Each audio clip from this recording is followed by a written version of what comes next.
So The Materialists has dropped in theaters, and this movie is pretty good, all things considered. This is basically a love triangle between Pedro Pascal's character, Chris Evans' character, and then you have Dakota Johnson at the center of it. And now this movie has a lot of good comedy in it, a bunch of laugh out loud moments, and I was in a very lively theater watching the film, so that really helped the experience as well because the whole theater was laughing. It was a funny experience.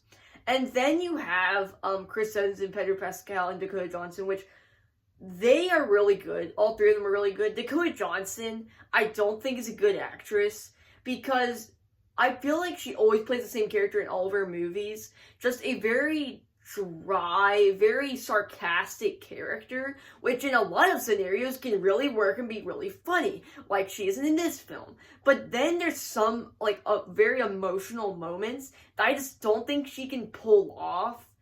And then you have Chris Evans, which he has not had a very good time in acting lately post Captain America. But he is really good in this film. In fact, I'd even say this might be his best performance ever. Honestly, he does a really good job handling the emotional moments while also being able to balance the comedic moments and the emotional moments balanced perfectly. And then you have Pedro Pascal, which I wrote in my Letterboxd review. If I saw my girl dancing with Pedro Pascal, I would just give it up because he is just the ultimate he's the ultimate Riz master in this movie.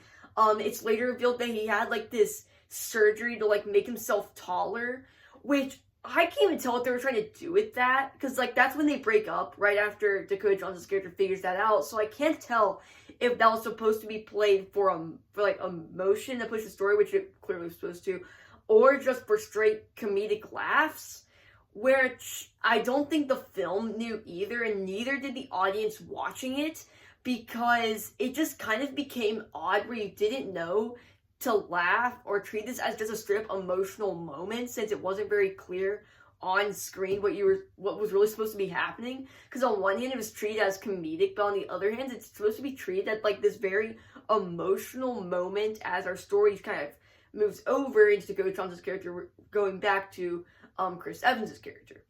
So I don't know, that was just a little bit odd for me. Few things in this movie were actually quite odd. You had this subplot where she's a matchmaker, and she matches up this girl with this guy, right? But this guy, not a good guy, ends up abusing her, okay? And she ends up in this really bad situation. So Dakota Johnson's character takes responsibility for this because she set them up, right? She caused the stabbing, pretty much. And then, later, it ends up in our third act where they have to rush over to her house because that boyfriend's there. And then turns out by the time they get there, the boyfriend's just gone. So, and then we're supposed to have this emotional moment when she gets into the apartment, but it just feels kind of rushed. And that's the thing I love about talking about these movies. It's when I first saw it, I didn't think much of it. But now that I'm talking about it, the less sense it makes within the story, the more rushed it just makes it feel.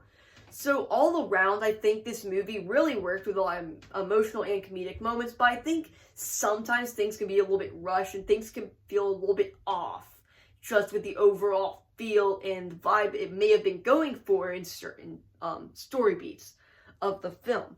And yeah, that's about it. I give it 4.5 stars, but now after discussing it, I think I give it 4 stars, leaning towards 3.5 upon rewatch. But yeah, that's about it.